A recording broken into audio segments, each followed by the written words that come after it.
Yes, परमेश्वर बापाला धन्यवाद.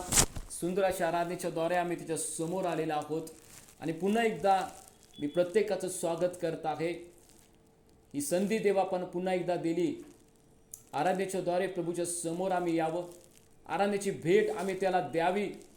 देवाच्या वचनातून आम्ही समजून घ्यावं, देवाच्या वचनातून आम्ही जाणून घ्यावं. कारण ज्या आत्मिक युद्धामध्ये आम्ही आहोत, ज्या आत्मिक युद्ध आम्ही करत आहोत, ज्या आत्मिक युद्धामध्ये आम्हाला सहभागी व्हायचं आहे, ज्या आत्मिक युद्धामध्ये देवबापानं आम्हाला त्या ठिकाणी त्याचं सैनिक म्हणून, त्याचा शिपाई म्हणून आम्हाला नेमलेलं आहे, आम्हाला अपॉइंट केलेलं आहे. तर त्या आत्मिक क्षेत्रामध्ये जेव्हा आम्ही लढाई करण्यासाठी आम्ही जात आहोत, तर माझ्या बहिणीनं भावांनो, जो शत्रू आमचा आहे, त्याची योजना, त्याचं कार्य, त्याचे सर्व प्रकार आम्ही जाणून घेणं किती महत्त्वाचं आहे. कारण जर आमच्या शत्रूचे आम्हाला वीक पॉईंट, त्याच्या कमजोरी आम्हाला ठाऊक नसतील, तो कोणत्या प्रकारे, कशा प्रकारे मनुष्य जीवनामध्ये काम करतो, कोणकोणते त्याचे सामर्थ्याचे गड आहेत, कोणकोणत्या प्रकारे ते योजना आखतो, या गोष्टी आम्ही समजणं महत्त्वाचं आहे. आजचा जो टॉपिक आम्ही जो तुमच्या व्हॉट्सअप वरती जो आलेला आहे, जो मेसेज तुम्हाला आलेला आहे,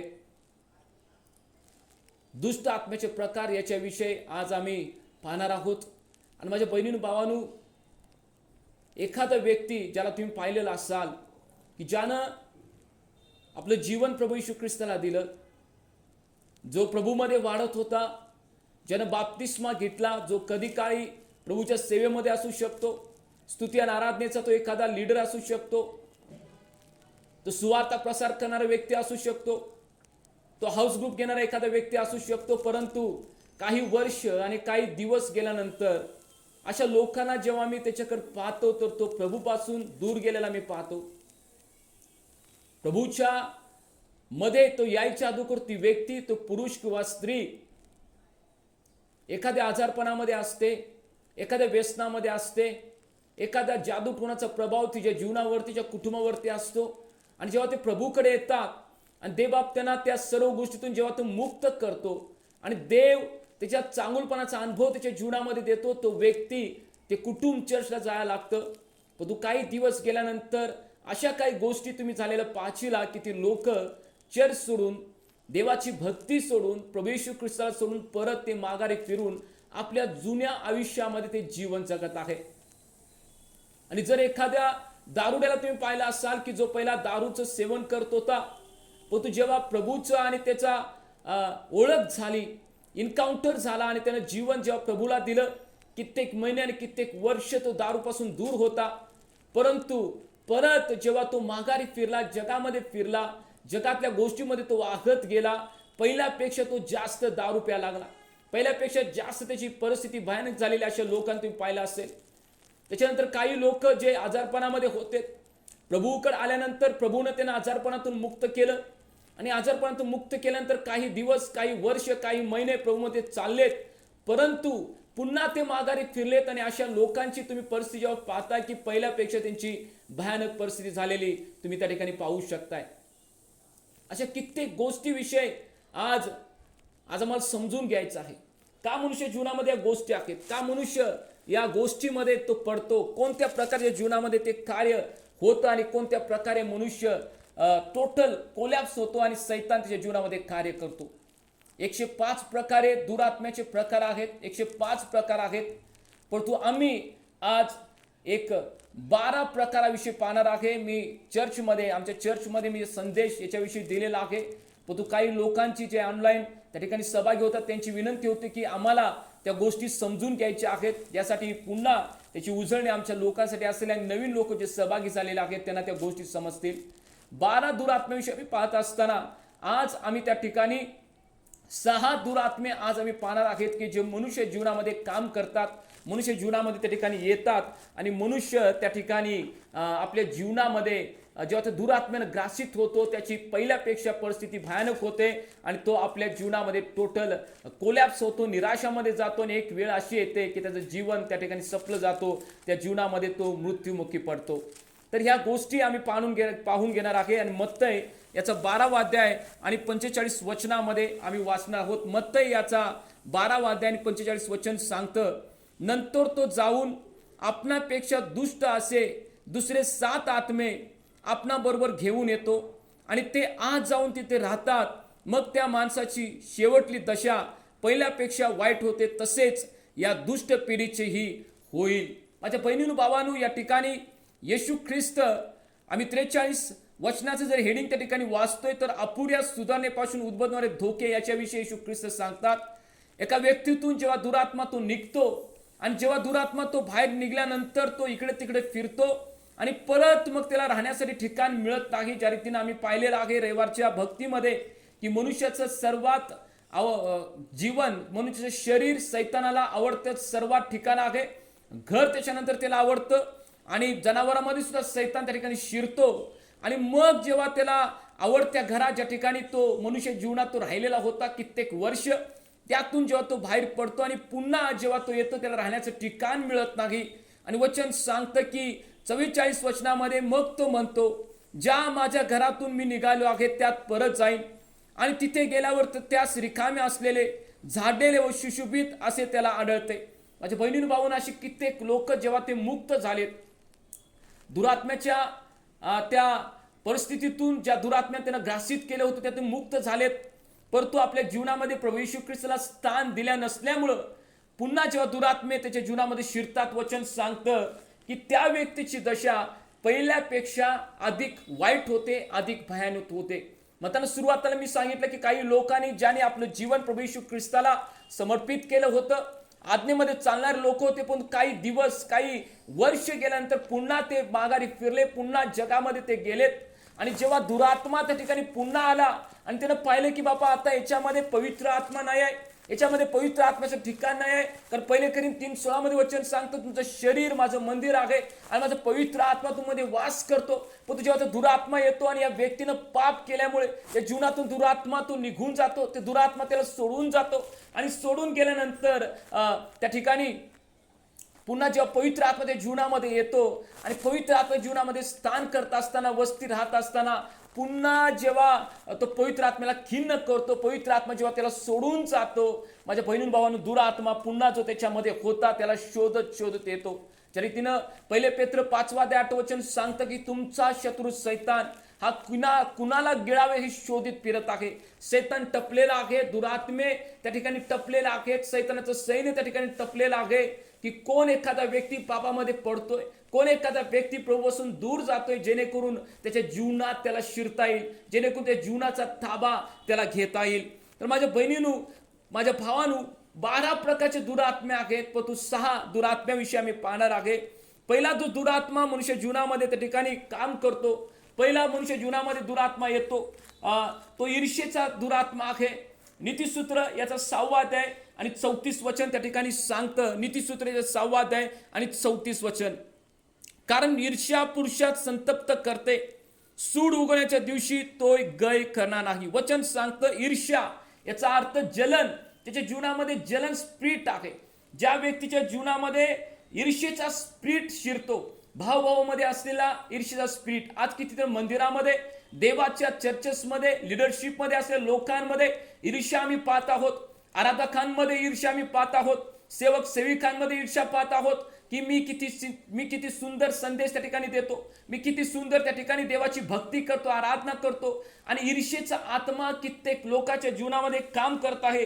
ईर्ष्येचा आत्मा कित्येक लोकांच्या जीवनामध्ये तो प्रवेश करत आहे आणि प्रवेश केल्यानंतर तो एकटा त्या ठिकाणी येत नाही.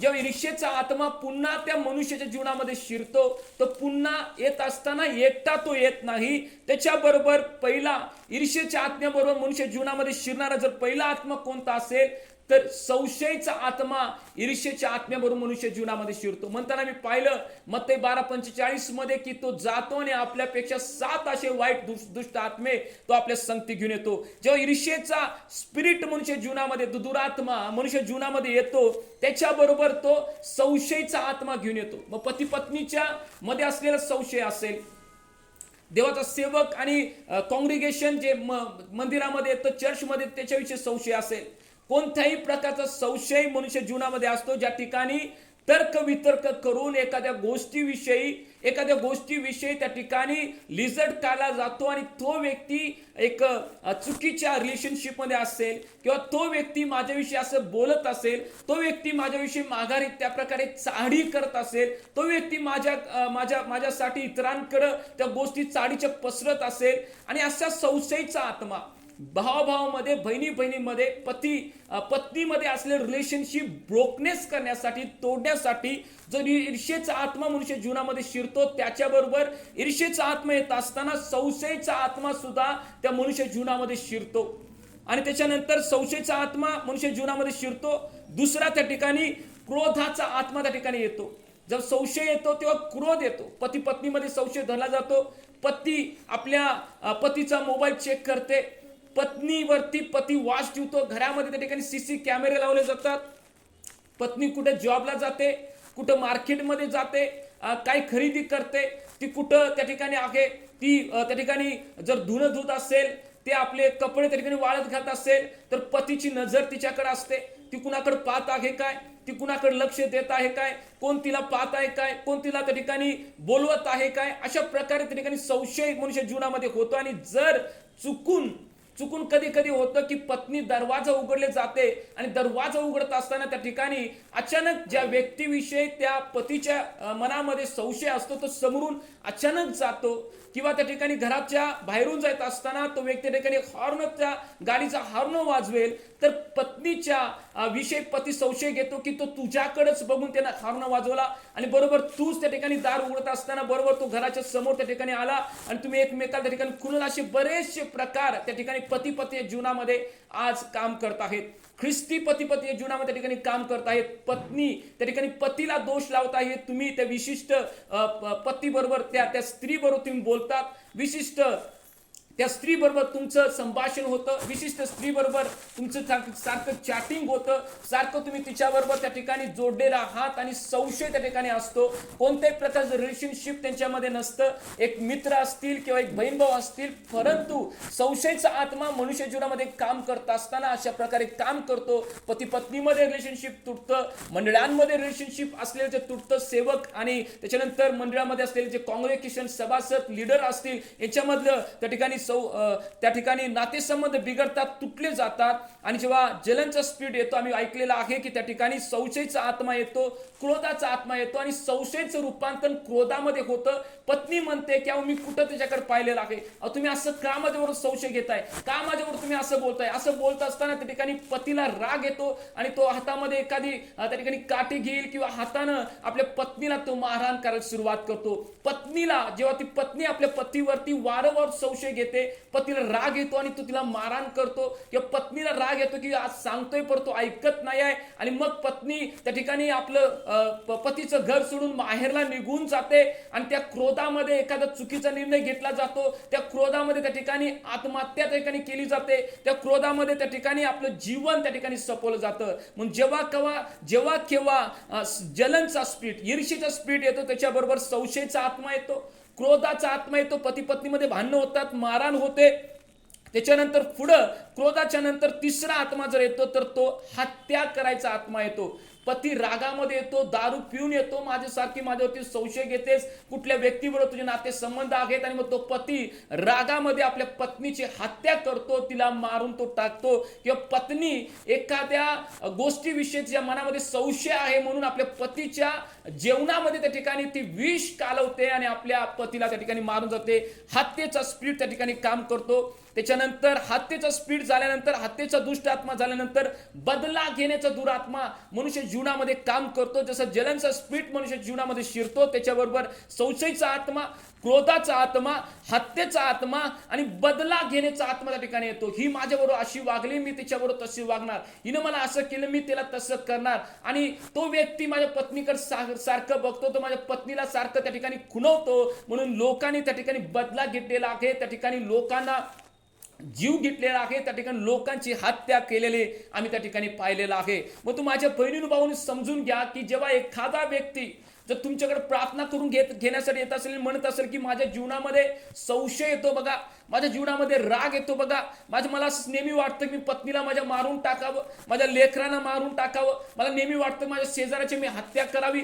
तर आम्ही समजून घ्यायचे या व्यक्तीच्या मध्ये ईर्ष्येचा दुरात्मा त्या ठिकाणी काम करत आहे, ईर्ष्येचा दुष्ट आत्मा काम करत आहे. जेव्हा तुम्ही प्रार्थना करणार येशूच्या नावामध्ये, ईर्ष्येच्या दुष्ट आत्म्या मी तुला धमकवत आहे, ईर्ष्येच्या दुष्ट आत्म्या या व्यक्तीला तू सोड, ईर्ष्येच्या दुरात्म्या मी तुझं प्रत्येक योजना या व्यक्ती जीवनातून रद्द करताय. आणि जेव्हा तुम्ही ईर्ष्येच्या दुरात्म्या त्या ठिकाणी धमकावचिला माझ्या बहिणी भाऊनी येशूच्या नावामध्ये, तेव्हा त्याच्या जीवनातून जो क्रोधाचा आत्मा असेल, संशयाचा आत्मा असेल, हत्येचा आत्मा असेल, बदला घ्यायचा आत्मा असेल, हे दूर आत्मे त्यांना त्या ठिकाणी सोडून जातील. म्हणून जेव्हा कोणी एखादा व्यक्ती तुमच्याकडे येतोय, म्हणतोय की माझ्या जीवनामध्ये संशयाचा आत्मा काम करताय, मला राग पटकन येतो, हत्या करूच वाटते, बदला घेऊस करूच वाटते, तर आम्ही समजून घ्यायचं या जीवनामध्ये संशयाचा आत्मा त्या ठिकाणी काम करत आहे. तर प्रार्थना करत असताना येशूच्या नावामध्ये आम्ही संशयाच्या आत्मा त्या ठिकाणी धमकावलं पाहिजे. पहिला आत्मा मी पाहिलेला आहे, पहिला दुष्ट आत्मा कोणता मनुष्य जीवनामध्ये शिरतो आणि कोणत्या प्रकारचे त्याच्याबरोबर दुष्ट आत्मे त्या ठिकाणी शिरतात, या पहिल्या भागामध्ये मी पाहिलेला आहे. आता दुष्ट आत्मा त्या ठिकाणी जर आम्ही पाहिला, त्या ठिकाणी दुसरे इतिहास याचा 18वा अध्याय आणि 18 पासून 22 पर्यंत जर आम्ही वचन त्या ठिकाणी वाचतोय, तर त्या ठिकाणी असत्य बोलणार दुरात्म्याविषयी लिहिलेलं आहे. दुसरे इतिहास याचा 18वा अध्याय आणि त्या ठिकाणी 18 पासून 22 पर्यंत वचन सांगतं. मिख्या म्हणाला, जर आता तुम्ही परमेश्वराचे वचन ऐका, परमेश्वर आपल्या सिंहासनावर विराजमान झाला आहे व त्याच्या उजवीकडे स्वर्गातील सर्व सेना उभ्या आहे, असे माझ्या दृष्टीस पडले. परमेश्वर म्हणाला, इस्रायलचा राजा अहाब यास कोण मोह घालील की तो रामोत गिलादावर चाल करून तिथे पतन पावेल. कोणी असे कोणी तसे म्हटले. त्या समयी एक आत्मा जवळ येऊन परमेश्वर समोर उभा राहिला आणि म्हणाला, मी त्याला मोह घालतो. परमेश्वर विचारले, तो कसा? तो म्हणाला, मी जाऊन त्याच्या सर्व संदेशाच्या मुखात असत्य वदवणारा आत्मा होईल. परमेश्वर म्हणाला, तू त्यास मोह घालशील, जा. परमेश्वर तूच करून हे होईल तसेच कर. तर पहा, परमेश्वराने तुझ्या या संदेशाच्या मुखात असत्य वदवणारा आत्मा संचरला आहे, तुझे अनिष्ट होणार असे परमेश्वर बोलला आहे. माझ्या बहिणीनु भावांनो, त्या ठिकाणी स्पष्टपणे वचन सांगतं की असत्य बोलणारा दुरात्मा, असत्य बोलणारा दुरात्मा आज कित्येक लोकांच्या जीवनामध्ये काम करत आहे. कित्येक ख्रिस्ती लोक, उपास प्रार्थना करणारे लोक असतील, पण तू जाता जाता एक आम्ही त्या ठिकाणी स्नॅक्स खाल्ल्यासारखं लबाड बोलतात, खोटं बोलतात. त्यांना समजत नाही की आम्ही खोटं बोलून पाप करत आहोत, आम्ही लबाड बोलून पाप करत आहोत, त्यांना समजत नाही आहे. पण तू लोक जाता जाता त्या ठिकाणी पाप करतात, लबाड बोलतात, खोटं बोललं जातं. असत्य बोलणार दुरात्मा या ठिकाणी देवाचं वचनाविषयी सांगत आहे. आणि जेव्हा असत्य बोलणार दुरात्मा लोकांच्या जीवनामध्ये येतो, त्याच्याबरोबर त्या व्यक्तीच्या जीवनामध्ये गर्वाचा आत्मा सुद्धा काम करतो. ज्या व्यक्तीच्या जीवनामध्ये असत्याचा आत्मा आहे, त्याच्याबरोबर गर्वाचा आत्मा जीवनामध्ये येतो. गर्व त्याला त्याच्या धार्मिकतेविषयी. या ठिकाणी मिख्या संदेश आणि इतर संदेशाविषयी तुम्ही पाहाल, या ठिकाणी असे काही संदेश होते, जवळजवळ 400 संदेशाविषयी त्या ठिकाणी सांगितलेलं आहे. ते संदेश ते खोटा संदेश त्या ठिकाणी सांगत होते, लबाड संदेश त्या ठिकाणी सांगत होते. आणि संदेश सांगत असताना मिखाया जो सत्याचा सेवक त्या ठिकाणी होता, आणि मिखाया विषयी त्याच्या जीवनामध्ये त्यांना द्वेष वाटत होता आणि स्वतःच्या धार्मिकतेविषयी त्यांना गर्व होता. आणि जे लोक असत्य बोलतात, अशी लोक धार्मिकतेविषयी खोटं बोलतात, धार्मिक गोष्टीमध्ये, आत्मिक गोष्टीमध्ये त्या ठिकाणी खोटं बोलतात. म्हणून आज आम्ही पाहत आहोत की तर त्या ठिकाणी सेवक आणि सेविका त्या ठिकाणी भविष्यवाण्या करतात. ती भविष्यवाणी खरोखर देवापासून आलेली आहे काय? ती भविष्यवाणी खरोखर आत्म्यापासून आहे काय? का ती भविष्यवाणी खरोखर ही लोक आपल्या देहाच्या द्वारे सांगत आहेत, पवित्र आत्म्याच्या द्वारे सांगत आहेत का? यांच्या मनामध्ये जो दुरात्मा त्यांना चालवत आहे, याच्याद्वारे त्या ठिकाणी भविष्यवाणी सांगत आहे. कित्येक लोक त्या ठिकाणी ते बळी पडत आहेत. असत्य बोलणारा दुरात्मा, या ठिकाणी असत्य बोलणारा दुरात्मा स्वतःची बडाई त्या ठिकाणी मारतो. त्याला गर्व, त्या ठिकाणी गर्वाचा आत्मा जीवनामध्ये असल्यामुळं स्वतःविषयी ते बडाई मारतो. मला देवाच्या वचनाचं प्रकटीकरण त्या ठिकाणी भरपूर आहे आणि देवाचा आत्मा मला तुझ्याविषयी दाखवत आहे. आणि दुर्दैवाची गोष्ट अशी असते की त्या ठिकाणी लोकांना जे सेवक सेविका असतात त्या ठिकाणी त्या लोकांच्या जीवनामध्ये तू फॉरेनला जाणार, तुझ्या ट्रिप होणार, तुझे फ्लॅट्स वाढणार, याविषयी भविष्यवाणी केली जाते. पण तू जर खरोखर देवाचा सेवक तो असेल तर त्या व्यक्तीच्या जीवनामध्ये असलेल्या पापाविषयी का प्रकट होत नाही याचा एक प्रश्नचिन्ह मला नेहमी सतावतो. ही लोक त्या व्यक्तीच्या जीवनामध्ये असलेल्या पापाविषयी त्याला आठवण करून देत नाही. तो व्यक्ती आत्मिकरित्या तो त्या ठिकाणी दुर्बळ आहे. त्याच्या वैयक्तिक जीवनामध्ये तो प्रार्थनामय जीवन जगणारा नाही व्यक्ती. ह्या गोष्टीच्या लोकांना का जाणीव होत नाही, का ही लोक ते सांगत आहे, हा नेहमी प्रश्न माझ्या जीवनामध्ये असतो. म्हणून ज्या लोकांच्या जीवनामध्ये असत्य बोलणारा, लवाड बोलणारा दुरात्मा काम करतो, त्याच्याबरोबर गर्वाचा आत्मा त्या ठिकाणी येतो. गर्व नेहमी त्याच्या जीवनामध्ये असतो. स्वतःच्या त्या ठिकाणी ज्ञानाविषयी असेल, स्वतःच्या प्रकटीकरणाविषयी असेल, स्वतःच्या प्रॉपर्टी विषयी असेल, स्वतःच्या चर्च विषयी असेल, चर्चमध्ये असलेल्या कॉंग्रेगेशन विषयी असेल, स्वतःच्या मिनिस्ट्री विषयी असेल, जो त्या मनुष्य जीवनामध्ये गर्वाचा आत्मा त्याच्याबरोबर कार्य करतो. त्याच्यानंतर दुसरा आत्मा त्याच्यामध्ये येतो, शिव्या देण्याचा आत्मा. मी कित्येक ख्रिस्ती लोकांना पाहिलेला आहे, आपल्या लेकराला सुद्धा शिव्या देऊन ते बोलवतात, आपल्या आई वडिलांना सुद्धा ते शिव्या देतात आणि त्याला समजत नाही की आम्ही काय करालोय. म्हणतात माझ्या बहिणीनु भावानु, याकोब याच्या 3ऱ्या अध्यायामध्ये सांगते की ज्या मुखातून आम्ही देवाची आराधना करतो, ज्या मुखातून परमेश्वर बापाला आम्ही स्तुती देतो, त्याच मुखातून आमच्या शाप निघतात, त्याच मुखातून अमंगळ गोष्टी येतात. ज्या ज्या लोकांच्या जीवनामध्ये असत्य बोलणारा दुरात्मा आहे, त्या लोकांच्या जीवनामध्ये त्या ठिकाणी गर्वाचा आत्मा असेल, शिव्या देण्याचा आत्मा असेल. आपल्या लेकरांना, आपल्या शेजारपाजांना न कळत लोक त्या ठिकाणी शिव्या देतात. माझ्या बहिणीनु भावांनो, आम्ही समजून घेतलं पाहिजे, व्यभिचाराचा आत्मा त्या लोकांच्या जीवनामध्ये काम करतो.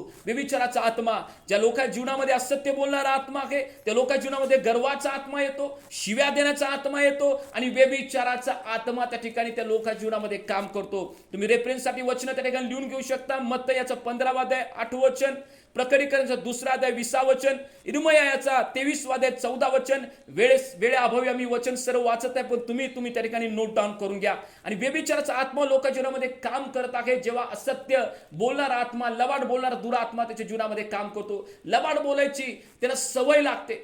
कोणी आम्हाला ओळखू शकत नाही, मी लबाड बोलू कुणाला समजू शकत नाही, मग ते लोक व्यभिचारामध्ये पडतात. एखाद्या स्त्रीच्या नादाला ते लागतील, एखाद्या पुरुषाच्या नादाला ते लागतील. एखादा तरुण कॉलेजला जातो म्हणून सांगतोय आणि त्या ठिकाणी एका मुलीबरोबर तो बागे त्या ठिकाणी फिरत आहे. एखादी मुलगी म्हणते मी कॉलेजला जाते पप्पा, मी ट्युशनला जाते पप्पा, आणि एखाद्या मुलग्याच्या गाडीवरती बसून त्या ठिकाणी ते बागेमध्ये आणि वेगवेगळ्या ठिकाणी ते फिरत आहेत. असं त्याचा आत्मा व्यभिचारापर्यंत लोकांना घेऊन जातो. म्हणून आम्ही समजून घ्या, एखादा व्यक्ती तुमच्याकडे येईल आणि म्हणेल की माझ्या जीवनामध्ये गर्वाचा आत्मा आहे, माझ्या मुखातून नेहमी शिव्या येतात, अमंगळ गोष्टी माझ्या मुखातून येतात, व्यभिचाराचा आत्मा माझ्या जीवनामध्ये काम करतो. आम्ही समजून घेऊया, या भावाच्या जीवनामध्ये, या बहिणीच्या जीवनामध्ये असत्य बोलणारा दुरात्मा काम करत आहे. तुम्ही प्रार्थना करत असताना येशूच्या सामर्थी नामामध्ये मी असत्य बोलणारा दुरात्म्या, मी तुला धमकवत आहे, याचं जीवन सोड, हा यातून मुक्त होऊ दे, यासाठी तुम्ही प्रार्थना विनंती केली पाहिजे. जर तुमच्या जीवनामध्ये गर्वाचा आत्मा त्या ठिकाणी असेल, जर तुमच्या जीवनामध्ये शिव्या देण्याचा आत्मा त्या ठिकाणी असेल, जर तुम्ही तुमच्या जीवनामध्ये व्यभिचाराच्या गोष्टी तुमच्या मुखामध्ये त्या ठिकाणी येत असतील, तर तुम्ही स्वतःसाठी प्रार्थना करायची की प्रभू, जो असत्याचा दुरात्मा माझ्या जीवनामध्ये आहे त्यातून मला मुक्त कर. आम्ही स्वतःच्या जीवनामध्ये सैतान जो काम करत आहे असत्याचं, त्याला मी आज्ञा देऊ शकतो. असत्याच्या दुरात्म्या मी येशूच्या नावात तुला धमकवत आहे. लूक 19 प्रमाणे, मार्क 16, 17, 18 वचनाप्रमाणे मला जो अधिकार दिलेला आहे, त्या अधिकाराच्या द्वारे मी तुला धमकवत आहे, माझं जीवन सोड. म्हणून त्या रीतीने तुम्ही प्रार्थना करू शकता. माझ्या बहिणींनो भावांनो, 2 दुरात्मे आम्ही पाहिलेले आहेत, जे मुख्य दुरात्मे आहेत, जे येतात, आणि त्याच्याबरोबर बाकीचे दुरात्मे पाहिलेले आहेत की जे मनुष्य जीवनामध्ये येतात, ज्या ठिकाणी ऍड लागली जाते, सेल लागली जाते, एकावरती 4 फ्री, एकावरती 5 फ्री. त्याच रीतीने सैतान जेव्हा तो एकटा येतो, वचन ज्या रीतीने वाचलं मग ते 12:45 प्रमाणे, तो एकटा येत नाही. येताना आपल्याबरोबर त्या ठिकाणी दुरात्मे अधिक तो घेऊन येतो, कारण त्या व्यक्तीला त्या ठिकाणी संपवायचं असतं, त्याचं जीवन त्या ठिकाणी मारून टाकायचं असतं, त्याला त्या ठिकाणी नरकामध्ये त्याचा आत्मा त्याला घेऊन जायचा असतो. 3रा मुख्य दुरात्मा मी पाहणार आहे, त्याच्याबरोबर इतर जे दुरात्मे आम्ही पाहणार आहोत. 3रा मुख्य दुरात्मा आम्ही वाचूया त्या ठिकाणी. पहिले शमूएल याचा 28वा अध्याय आणि 7 वचन काय सांगतं. पहिले शमूएल याचा 28वा अध्याय, पहिले शमूएल याचा 28वा अध्याय आणि 7 वचन. तेव्हा शाऊल आपल्या सेवकास म्हणाला, एखादी भूतविद्या प्रवीण स्त्री शोधा, म्हणजे मी तिच्याकडे जाऊन प्रश्न विचारीन. त्याचे चाकर त्यास म्हणाले, पहा एनदोर इथे एक भूत विद्या प्रवीण करणारी ती स्त्री आहे. माझ्या बहिणी भावांनी जर हे हिंदीमध्ये जर तुम्ही वाचाल, हिंदीमध्ये त्या ठिकाणी लिहिलेलं आहे की भविष्य सांगणारा त्या ठिकाणी दुरात्मा. जर तुमच्याकडे हिंदीमध्ये जर पवित्र शास्त्र असेल तर तुम्ही त्या ठिकाणी वाचू शकता. हिंदीमध्ये लिहिलेलं आहे की भविष्य सांगणारा दुरात्मा. आज भविष्य सांगणारे दुरात्मे आम्ही आमच्या जीवनामध्ये पाहत आहोत. कित्येक आमच्या आजूबाजूला जाणारे लोक असतील जे भविष्य सांगतात. अशा लोकांपासून आम्हाला वाचायचं आहे, अशा लोकांपासून आम्हाला दूर राहायचं आहे. जे लोक भविष्य त्या ठिकाणी सांगणारे जे दुरात्मे असतात, जे भविष्य प्रभूला सोडून, जे लोक देवाच्या आत्म्याने प्रेरित झालेले आहेत, अशा लोकांना सोडून इतर ज्या ठिकाणातून भविष्यवाणी येते ती समजून घेऊया की आम्ही ती दुरात्म्यापासून आली भविष्यवाणी आहे. ती शुभ आणि अशुभ पाहतात, त्या ठिकाणी दिवस आणि रात्र पाहतात, वार आणि महिने पाहतात, सण आणि अमावस्या पाहतात, पौर्णिमा पाहतात. एखादा दिवस मोठा, एका दिवस छोटा. काय ख्रिस्ती लोकांना जे मी पाहतोय, दुर्दैवाची गोष्ट वाटते, चर्चला जाणारी लोक, प्रभुवचन घेणारी लोक, बाप्तिस्मे घेतलेली लोक, परंतु एखादी गोष्ट आपल्या घरामध्ये जर त्यांना आणायची आहे, त्या ठिकाणी ते एखादा चांगला शुभ दिवस पाहतात आणि म्हणतात की हा शुभ दिवस आहे, या शुभ दिवसामध्ये मी माझ्या घरामध्ये एखादी वस्तू आणतो. त्या ठिकाणी अशी लोक मी पाहिलेले आहेत. गुढीपाडव्याला त्या ठिकाणी लोक, ख्रिस्ती लोक एखादी गोष्ट घरामध्ये घेतात, एखादा शुभ वस्तू एक आपल्या जीवनामध्ये त्यांना घ्यायचं आहे, तर शुभ दिवस त्या ठिकाणी पाहून घेतले जातात. अशी लोक या भविष्य पाहणाऱ्या दुरात्म्याने ते ग्रासित आहेत. आणि वचन स्पष्टपणे सांगतं, प्रेषित त्याचा 16वा अध्याय आणि 16 वचनामध्ये, जेव्हा पौल आणि सिला मंदिराकडे जात असताना त्या ठिकाणी एक भूत विद्या प्रवीण असलेली त्या ठिकाणी स्त्री होती, एक मुलगी होती. आणि वचन सांगतंय की जेव्हा ती त्या ठिकाणी असायची आणि आपल्या मालकाला त्या ठिकाणी ती भविष्य सांगून पैसे त्या ठिकाणी ती मिळवून देत होती. आणि पेशी त्याचा 16वा अध्याय 16 वचनामध्ये असं सांगतंय, मग असे झाले की आम्ही प्रार्थना स्थळाकडे जात असताना कोणी एक मुलगी आम्हाला आढळली, तिच्या अंगात येत असे व ती देव प्रश्न सांगून आपल्या धन्यांना पुष्कळ मिळगत करून देत असे. स्पष्टपणे वचन सांगते त्या ठिकाणी माझ्या बहिणी भावांनो, अशी एक स्त्री होती, मुलगी होती की तिच्या अंगात येत असे आणि ती त्या ठिकाणी भविष्य लोकांचं सांगून आपल्या मालकाला त्या ठिकाणी ती पैसे मिळवून त्या ठिकाणी ती देत होती. माझ्या बहिणी भावांनो, भविष्य सांगणारी लोक, भविष्य सांगणारा दुरात्मा त्या ठिकाणी काम लोकांच्या जीवनामध्ये करत आहे. जे लोक शुभ आणि अशुभ पाहतात. कलसेकराचे 2रा अध्याय 20 आणि 21 वचन जर तुम्ही वाचा, त्या ठिकाणी लिहिलेलं आहे. आज सुद्धा ख्रिस्ती लोक त्या रूढी परंपरेच्या खाली आहेत. एखाद्या मुलगीला जर पाहायला जायचं आहे तर त्या ठिकाणी म्हणतात की चला बाबा एखादा शुभ दिवस आम्ही पाहूया, एखादा चांगला दिवस आम्ही पाहूया. ख्रिस्ती लोक ज्यांनी बाप्तिस्मे घेतलेत, प्रभूची आराधना करणारी लोक, प्रभू भोजनामध्ये सहभागी होणारी लोक, सुवार्थ प्रसार करणारे लोक, त्या ठिकाणी मुलगी पाहण्यासाठी सुद्धा त्या ठिकाणी त्यांना दिवस वेगळा पाहायला लागतो. किंवा मुलगा जर पाहायला जायचं तर त्यांना वेगळा दिवस पाहायला सांगतो. कलसेकराचे 2रा अध्याय 20 आणि 21 वचनामध्ये ठिकाणी काय लिहिलं मी वाचूया. तुम्ही जगाच्या प्राथमिक शिक्षणास ख्रिस्ताबरोबर मेला आहात, तर जगात जगत असल्यासारखे विधीचे स्वाधीन का होता?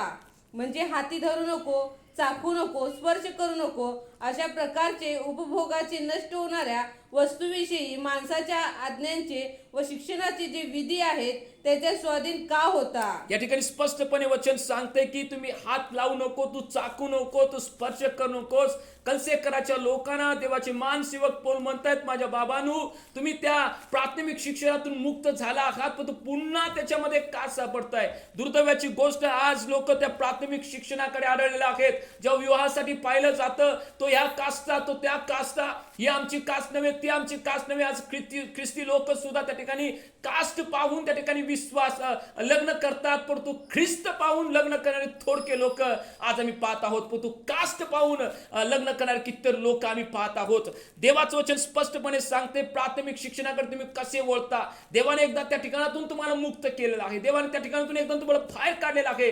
पुन्हा त्या जुवाकडे तुम्ही कसं सापडता? गलती करायचं 4था अध्याय आणि 9 आणि 10 वचन त्या ठिकाणी काय सांगता मी वाचूया.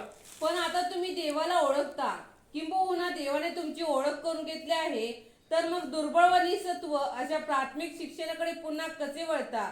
त्याचे गुलाम पुन्हा नव्याने होण्याची इच्छा करिता वार, महिने, सणाचे काळ व वर्ष ही तुम्ही पाळता. येशूच्या मौल्यवान रक्ताद्वारे आम्ही प्रत्येक गुलामगिरीतून मुक्त झालेलो आहोत.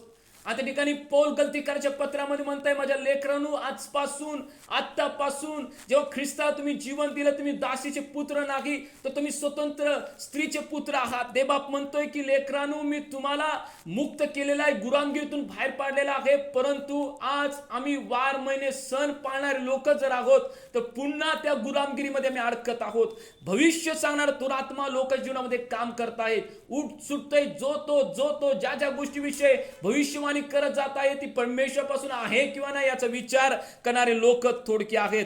तिसरा दुरात्मा, मुख्य दुरात्मा मी पाहिला की खोटं भविष्य सांगणारा दुरात्मा. चौथा दुरात्मा, पहिले योहान याचा 4 अध्याय आणि 6व्या वचनामध्ये त्या ठिकाणी लिहिलं जातं. पहिले योहान याचा 4 अध्याय 6व्या वचनामध्ये चौथा दुरात्मा मी पाहणार आहोत. आपण देवाचे आहो, जो देवाला ओळखतो तो आपले ऐकतो, जो देवाचा नाही तो आपले ऐकत नाही.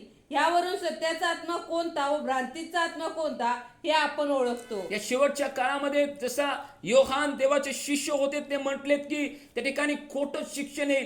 आज भ्रांतीचा आत्मा आज कित्येक ख्रिस्ती लोकांमध्ये, सेवकांमध्ये, मंडळांमध्ये काम करत आहे. जे पवित्र शास्त्राविषयी खोटं शिक्षण त्या ठिकाणी दिलं जातं. पवित्र शास्त्राविषयी खोटे सिद्धांत त्यांना शिकवले जातात.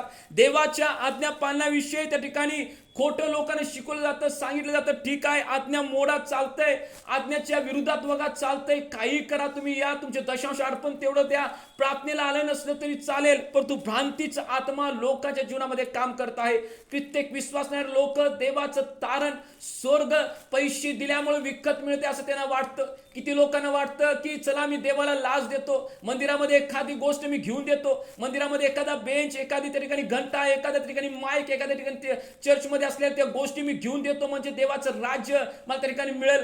अजिबात नाही. अशी लोक जे विचार करत आहेत ते भ्रांतीच्या दुरात्म्यानं ग्रासित आहेत. आणि जेव्हा लोक तुमच्याकडे अशी प्रार्थनेसाठी येतील की मला चर्चला जाऊच वाटत नाही आहे, मला पवित्र शास्त्र वाचच वाटत नाही आहे, मी देवाच्या आज्ञा मोडाव्यात असं मला नेहमी वाटतं, तर माझ्या बहिणीनु भावांनो, अशा लोकांसाठी जो भ्रांतीचा दुरात्मा त्याच्या जीवनामध्ये काम करत आहे त्याला तुम्ही प्रार्थनेच्या द्वारे धमकायचं आहे, त्याला तुम्ही प्रार्थनेच्या द्वारे त्याच्या जीवनातून निघून जायची आज्ञा तुम्ही द्यायचं आहे. ज्या लोकांना देवाचं वचन पाळायचं नाही, देवाच्या वचनाप्रमाणे चालायचं नाही, आज्ञापालन करायचं नाही, चर्चला जायला नको वाटतंय, प्रार्थना करायला नको वाटतंय, अशा लोकांच्या जीवनामध्ये भ्रांतीचा आत्मा काम करत आहे. अजून सुद्धा त्यांना प्रभूचं येणं जवळ आलेलं असताना सुद्धा अजून सुद्धा जग आणि जगातल्या गोष्टी प्रिय वाटत आहेत. अजून सुद्धा प्रभू यायला भरपूर वेळ आहे, भरपूर दिवस आहे, आणि त्या भ्रांतीच्या आत्म्यामध्ये कित्येक ख्रिस्ती लोक आज ग्रासित आहेत. म्हणून जो भ्रांतीचा आत्मा आहे, पहिले योहान 4:6 प्रमाणे अशी जी लोक प्रार्थनेला याला कंटाळा करतात, चर्चला याला कंटाळा करतात, जर तुमच्या घरातील तुमचे नातेवाईक असतील, तुमचे लेकर असतील, कोणी असतील, तर तुम्ही प्रार्थना करा की तिच्या जीवनातून तो भ्रांतीचा आत्मा सोडून जावा. कारण जर आमच्या जीवनामध्ये तो भ्रांतीचा आत्मा कार्य करत आहे, नक्कीच आमच्या जीवनात तो नुकसान करून जाईल. रोमयाचा 1:18 वचन तुम्ही वाचू शकता. पहिले तिमोथेयाचा 4 अध्याय आणि 2 वचन त्या ठिकाणी तुम्ही वाचू शकता. वेळेअभावी मी सर्व वचन वाचत नाही आहे, पण तू लक्षात ठेवा रोम 1:18 प्रमाणे आणि त्याच्यानंतर पहिले तिमोथेचा 4 अध्याय 2 वचनाप्रमाणे तुम्ही आपल्या या गोष्टी तुम्ही ध्यानात ठेवा. 5वा दुरात्मा मी आमच्या जीवनामध्ये पाहणार आहोत. कोणता दुरात्मा काम मनुष्य जीवनामध्ये करू शकतो, तो म्हणजे यशाया याचा 61 अध्याय 3 वचनामध्ये त्या ठिकाणी लिहितं की जो खिन्न करणारा आत्मा आहे, जो मनुष्य जीवनामध्ये काम करतो, तो नेहमी मनुष्य खिन्न असतो, छोट्या छोट्या गोष्टीला खिन्न होतो, कोणी काय बोललं तर खिन्न होतो, जीवनामध्ये एखादी गोष्ट घडली तर खिन्न होतो. यशाया याचा 61 अध्याय आणि 3 वचन. शिवनीती शोकग्रस्तास राखीच्या ऐवजी शिरोभूषण घालावे, त्या शोकाच्या ऐवजी हर्षरूप तेल द्यावे, खिन्न आत्म्याच्या ऐवजी प्रशंसारूप वस्त्र द्यावे. ते अर्थात अशासाठी की परमेश्वराच्या गौरवार्थ त्यास धार्मिकतेचे वृक्ष, परमेश्वराने लावलेले रोप म्हणता यावे, म्हणून त्याने मला पाठवले आहे. या ठिकाणी माझ्या बहिणी भावांनी यशाया 61:3 प्रमाणे लोकांच्या जीवनामध्ये खिन्न करणारा आत्मा जो मनुष्य जीवनामध्ये काम करतो, त्यांच्या जीवनामध्ये नेहमी त्यांना भारी पण वाटतं. हा आत्मा मनुष्य जीवनामध्ये आणि घरामध्ये सुद्धा काम करतो. एखाद्या घरामध्ये जर आम्ही जाईल, त्या घरामध्ये देवाची शांती आढळत नाही, पण तुझं जे भारी पण त्या घरामध्ये आढळतं, त्या घरामध्ये आम्हाला थांबायला नको वाटतं, घर सोडून जावं असं वाटतं. तो खिन्न करणारा आत्मा मनुष्य जीवनामध्ये असतो. ते नेहमी त्या व्यक्तीला आनंद वाटत नाही, तो नेहमी व्यक्ती त्या खिन्नच्या आत्म्याने ग्रासित असतो, नेहमी तो डिप्रेशन मध्ये जातो. खिन्न खिन्न करणाऱ्या आत्म्याबरोबर डिप्रेशनचा आत्मा येतो, जो नेहमी डिप्रेशन मध्ये पडतो. छोट्या छोट्या गोष्टीमध्ये डिप्रेशन जातो, छोट्या छोट्या गोष्टीविषयी चिंता करत जातो, छोट्या छोट्या गोष्टीविषयी त्या ठिकाणी काळजी वाटते, छोट्या छोट्या गोष्टीविषयी त्या ठिकाणी त्या जीवनामध्ये त्याला दुःख वाटतं. खिन्न करणाऱ्या आत्म्याबरोबर डिप्रेशनचा आत्मा मनुष्य जीवनामध्ये येतो. असा व्यक्ती जो स्वतःवरती दया करतो, जो डिप्रेशनच्या दुरात्म्यानं ग्रासित आहे, खिन्न करण्या दुरात्म्यानं ग्रासित आहे, तो स्वतःवरती दया करतो. तो म्हणतो मी लाचार आहे, मला कोणी नाही. त्याला लेकरं असतात किंवा तिला आई वडील असत नाही, मला कोणीच नाही, मला कोणी बघत नाही, मला कोणी खायला देत नाही, मला कोणी काळजी करत नाही. अशी लोक खिन्न दुरात्म्यानं ग्रासित आहेत, जे त्याच्या जीवनामध्ये तो काम करत आहे. सर्व गोष्टी व्यवस्थित असतात, सर्व गोष्टी चांगल्या असतात, तरी सुद्धा स्वतःवरती दया करणे त्याला वाटते. तरुण जर असेल म्हणते मला मुलगी कोण देणार नाही, हो मला मुलगी कोण देणार नाही, मी असाच आहे बघा, मी लय निराश आहे बघा, मी माझ्या जीवनामध्ये अशाच प्रकार आहे, माझं लग्न कधी होणार नाही, मला कोणी बघत नाही. मी स्वतःवरती या लोकांना दया करण्यात आवडतं. जे जे लोक खिन्न आत्म्यात ग्रासित आहेत ते नेहमी लोक स्वतःवरती दया करतात. मी असाच आहे, मी तसंच आहे, मला कोणी नाही, मला कोणी सहाय्य करणार नाही. अशी जेव्हा लोक तुम्हाला भेटतील ते म्हणतात की मी सारखा डिप्रेशनमध्ये जातो, सारखं मला जीवनामध्ये डिप्रेशन येतं, तर तुम्ही निराशामध्ये जातो, असं जेव्हा ती लोक तुम्हाला सांगतील तर तुम्ही त्या ठिकाणी खिन्न करणाऱ्या दुरात्म्याला त्याच्या जीवनातून धमकायचं आहे. आणि जी लोक खिन्न करणाऱ्या दुरात्म्याला ग्रासित आहेत ते लोक जेवणासाठी नेहमी हावरट असतात. त्याचं पोट भरते पण मन भरत नाही. हे खाऊ का, ते खाऊ, ते खाऊ का, हे खाऊ, नेहमी त्यांना त्या ठिकाणी ते हावरट होतात. नेहमी त्याला त्या ठिकाणी हावरटपणाच्या जीवनामध्ये काम करतो. त्या व्यक्तीला त्याच्या जीवनामध्ये नेहमी आत्महत्या करायला वाटतं की नाही, मी आता खिन्न झालो, मी डिप्रेशन मध्ये गेलो, मी आत्महत्या करतो, मला कोणीच नाही, मला कुणीच बघत नाही, मला कुणीच सहाय्य करत नाही, कुणीच मला लक्ष देत नाही, जगून तर काय करायचं, चला आत्महत्या करूया, चला जीवन संपवूया. म्हणून जे लोक खिन्नच्या आत्म्यानं ग्रासित आहेत त्याच्या जीवनामध्ये डिप्रेशनचा आत्मा येतो, स्वतःवर दया करणे, मी लाचार आहे, त्याच्यानंतर ते निराशामध्ये असतात आणि जेवणासाठी नेहमी आवरतात. अशी लोक तुम्हाला भेटतील, म्हणतील की बघा माझा मुलगा, माझी मुलगी जेवणासाठी आवरत आहे बघा, कधी त्याला खायला मिळते, नुसता वाट बघतो, खातोय, त्याचं पोट भरते पण मन भरत नाही. असे लोक जेव्हा तुमच्याकडे प्रार्थनेसाठी येतील तर त्याच्या जीवनामध्ये खिन्न करणार जो आत्मा आहे, जो त्याला डिप्रेशनमध्ये घेऊन जातो, त्याला तुम्ही धमकवत आहे, तर तो व्यक्ती त्यातून नक्कीच मुक्त होईल, त्यातून नक्कीच तो बाहेर येईल. जर तुम्ही माझ्या बहिणी भावांनो जर त्या ठिकाणी मनोरुग्णासाठी उपचार करण्यासाठी जे हॉस्पिटल असतात त्या ठिकाणी जर तुम्ही जाल तर हा त्या ठिकाणी जर डिप्रेशनचा आत्मा किंवा खिन्न करणारा आत्मा प्रभावीपणे कार्य करतो तुम्हाला दिसेल. त्या ठिकाणी एक भारीपण असतं, त्या ठिकाणी एक जडपणा असतो, शांती नसतं, मनुष्याला त्या ठिकाणी एक ओझ त्याच्या आत्म्यावरती दिल्यासारखं त्याला वाटतं. म्हणून हा खिन्न करणारा आत्म्याला ज्या लोकांच्या जीवनातून तुम्हाला धमकवण्यासाठी तुम्ही समजून घेतलं पाहिजे की बाबा ह्याच्या जीवनामध्ये कोणकोणत्या वीक पॉइंटमध्ये तो अडकलेला आहे. 5वा दुरात्मा मी पाहिलेला आहे. 6वा दुरात्मा मी पाहूया होशे याचा 4था अध्याय आणि 13 वचनामध्ये. होशे याचा 4था अध्याय 13 वचने, 13 वचनामध्ये जर तुम्ही हिंदीमध्ये वाचले तर स्पष्टपणे वचन त्या ठिकाणी समजेल. होशे याचा 4:13 वचन. ते पर्वताच्या माथ्यावर यज्ञ करतात व टेकड्यावर ओक, हिवर व एला ह्या झाडाची छाया चांगली असल्यामुळे त्या खाली धूप जाळतात. म्हणून तुमच्या कन्या व्यभिचार करतात व तुमच्या सुना दार्म कर्म करतात. व्यभिचाराचा आत्मा आज कित्येक लोकांमध्ये काम करत आहे. एखाद्या स्त्रीला पाहून, एखाद्या पुरुषाला पाहून अशा लोकांच्या मनात नेहमी व्यभिचाराच्या भावना येतात. आणि मत्ते 5:28 मध्ये येशू ख्रिस्त म्हटला, तुम्ही नुसतं तिला पाहिलं तर तुम्ही त्याच्या विषयी मनात जर वाईट विचार का तुम्ही व्यभिचार करतात. कित्येक लोक या ठिकाणी व्यभिचाराच्या आत्म्यानं ग्रासित आहेत. एक मुलगा त्या ठिकाणी मला भेटला होता जवळजवळ 8 ते 10 वर्षापूर्वी, आणि तो म्हटला की बघा रात्रीच्या स्वप्नात असताना एखाद्या ठिकाणी एखादी स्त्री येते आणि त्याच्याबरोबर ती व्यभिचार करते. दुरात्म्यानं ग्रासित जो व्यभिचाराचा आत्मा अशा लोकांच्या जीवनामध्ये काम करत आहे. आणि अशी लोक जेव्हा तुम्हाला भेटतील तर तुम्ही अशा लोकांसाठी जे स्वप्नामध्ये त्या ठिकाणी व्यभिचार करताना तुम्हाला सांगतील की मला अशी वाईट वाईट स्वप्न पडतात, अमंगळ स्वप्न पडतात आणि मी त्या ठिकाणी त्यानं ग्रासित होतो, वाईट वाईट चित्र माझ्यासमोर दिसतात, वाईट वाईट त्या ठिकाणी गोष्टी माझ्यासमोर दिसतात, तर व्यभिचाराच्या आत्म्यानं ग्रासित तो व्यक्ती आहे आणि त्यातून तुम्ही मुक्त व्हावा यासाठी तुम्ही प्रार्थना करायची आहे. येशूच्या नावात तो व्यभिचाराचा आत्मा त्याच्यातून निघून जावा म्हणून तुम्ही प्रार्थना करणं जरुरीचं आहे. म्हणून होशे 4:13 प्रमाणे मनुष्य जीवनामध्ये व्यभिचाराचा आत्मा काम करत आहे. कित्येक तरुणी लग्न झालेले, लग्न न झालेले असे लोक सुद्धा त्यानं ग्रासित आहेत. तर नेहमी समजून घ्या की कोण व्यक्ती तुमच्याकडे येईल. मला स्वप्न पडतात वाईट माझ्या मनामध्ये नेहमी वाईट विचार येतात ते एखाद्या बहिणीविषयी एखाद्या भावाविषयी, तर तो व्यभिचाराच्या आत्म्यानं ग्रासित आहे समजून तुम्ही प्रार्थना करून व्यभिचाराच्या आत्म्याला त्याच्या जीवनातून धमकायचं आहे. आज प्रियानो आम्ही 6 दुरात्मे पाहिलेले आहेत, मुख्य दुरात्मे, त्याच्याबरोबर येणारे बाकीचे दुरात्मे सुद्धा पाहिलेले आहे. पहिला आम्ही पाहिलं ईर्ष्या करणारा दुरात्मा, त्याच्याबरोबर संशयाचा आत्मा, क्रोधाचा आत्मा, हत्या करायचा आत्मा, बदला घ्यायचा दुरात्मा त्या ठिकाणी येतो. दुसरा मुख्य आत्मा असत्याचा आत्मा, दुसरे इतिहास याचा 18 अध्याय 18 ते 22 वचन, जो असत्य बोलणार दुरात्मा, त्याच्याबरोबर गर्वाचा आत्मा, शिव्या लोकांना द्यायचा दुरात्मा आणि व्यभिचाराचा आत्मा या लोकांच्या जीवनामध्ये येतो. तिसरा आम्ही दुरात्मा पाहिला की भविष्य सांगायचा दुरात्मा, खोटे भविष्यवाणी त्या ठिकाणी सांगितले जातात. चौथा दुरात्मा भ्रांतीचा दुरात्मा, जो देवाच्या पवित्र शास्त्राविषयी चुकीचे डॉक्ट्रिन त्या ठिकाणी शिकवले जाते, देवाच्या आज्ञा मोडल्यानंतर काही होत नाही अशा गोष्टी शिकवल्या जातात, तो भ्रांतीचा आत्मा लोकांच्या जीवनामध्ये काम करत आहे. पाचवा आत्मा खिन्न करणारा दुरात्मा, जो व्यक्तीला डिप्रेशन मध्ये घेऊन जातो, तो खिन्न आत्मा मनुष्य जीवनामध्ये किंवा एखाद्या घरामध्ये सुद्धा त्या ठिकाणी वस्ती करतो. अशी लोक डिप्रेशन मध्ये असतात, स्वतःवर दया करणे, निराश होणे आणि जेवणासाठी हवरट असणे आणि मनामध्ये नेहमी आत्महत्या करू याचा विचार येणे. आणि 6वा दुरात्मा पाहिला आम्ही व्यभिचाराचा दुरात्मा, जे लोक नेहमी एखाद्या स्त्रीला पाहून पुरुषाला पाहून व्यभिचाराचा आत्मा त्याच्या जीवनामध्ये असल्या कारणाने व्यभिचार करूया असं मनात येतं. वाईट स्वप्न त्यांना पडतात आणि ते व्यभिचारामध्ये असतात. त्यांना वाटतं की चला मी त्या स्त्रीबरोबर व्यभिचार करतोय, पुरुषाबरोबर व्यभिचार करतोय, असे स्वप्न त्याला पडतात. अशी लोक जर तुमच्याकडे येतील तर ते व्यभिचाराच्या स्पिरिटमधून त्या दुरात्म्यातून मुक्त व्हावीत म्हणून तुम्ही प्रार्थना करावी. आज आम्ही 6 मुख्य दुरात्मे पाहिलेले आहेत, त्याच्यानंतर सुद्धा बाकीचे त्याच्याबरोबर येणारे दुरात्मे आम्ही पाहिलेले आहेत. पुढच्या शुक्रवारी आम्ही इतर दुरात्मे आम्ही पाहणार आहोत. राहिलेले 6 दुरात्मे आम्ही पाहणार आहोत. तर देवबाप नक्कीच या गोष्टीवर तुमच्याशी बोललेला आहे. ही प्रश्नाची वेळ आहे. जर कुणाला प्रश्न जर विचारायचे असतील तर तुम्ही प्रश्न विचारू शकता. आम्ही त्या प्रश्नाचं उत्तर आज आम्ही त्याच्याविषयी पाहू.